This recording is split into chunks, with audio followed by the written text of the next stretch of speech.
Travels Sri Lanka యాత్ర special 7 రోజులు 12 క్షేత్రాలు. డోన్ నుంచి చెన్నై వరకు ట్రైన్లో లేక బస్సు నుంచి బయలుదేరును.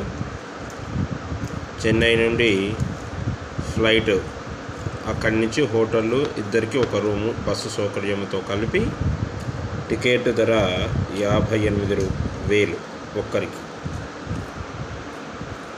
భోజనము వసతితో కలిపి 58,000. దర్శించు క్షేత్రాలు